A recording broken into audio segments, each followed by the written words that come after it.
अस्सलाम वालेकुम नाज़रीन, आप देख रहे हैं प्रोग्राम दो टोक। मैं हूं किरण नाज़। 37 साल बाद तारीख के हौलनाक तरीन सैलाब ने पंजाब भर में तबाही मचा रखी है। सतलुज, रावी और चुनाब से उठने वाले ऊंचे दर्जे का सैलाब अब तक 2500 के लगभग देहात डुबो चुका है।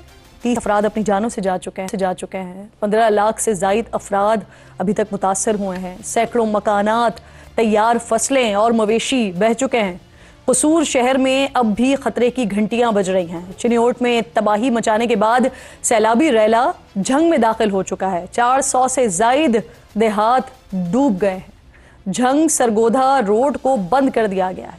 मुल्तान में कासिम बेला के मुताद्दिद देहात में दरियाए चुनाब का पानी दाखिल हो चुका है और नारोवाल में अब तक कई मकामात पर 10 फुट तक पानी खड़ा हुआ है। इस कुदरती आफात के दौरान नाज़रीन सबसे ज्यादा जो तनकीद हो रही है वो रावी के आसपास के इलाकों में पानी दाखिल होने पर हो रही है। प्राइवेट सोसाइटीज में पानी दाखिल होने की वजह से एक नाम जो है वो बार बार लिया जा रहा है और वो नाम है रावी अर्बन डेवलपमेंट अथॉरिटी। अब तासुर ये दिया जा रहा है कि रोडा ये कोई हाउसिंग प्रोजेक्ट है, लेकिन रोडा कोई हाउसिंग प्रोजेक्ट नहीं है, बल्कि पंजाब हुकूमत के तहत रावी दरिया के किनारे मॉडल शहर आबाद करने के लिए कायम होने वाली एक अथॉरिटी है।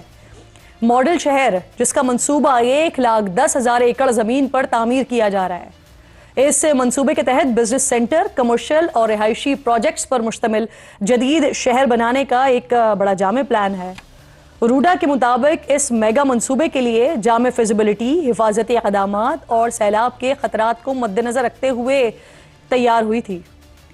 इस मंसूबे के तहत नाज़रीन रावी पर डैम और बैराज बनने थे।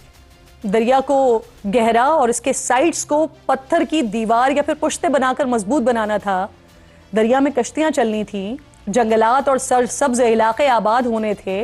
मरबूत सवरज का निज़ाम यहाँ बनना था। State of the art infrastructure पर मुश्तमिल एक जदीद शहर बनना था। 2020 में तहरीक इंसाफ की हुकूमत पंजाब ने ऐलान किया कि यह मंसूबा 3 मराहिल में मुकम्मल किया जाएगा।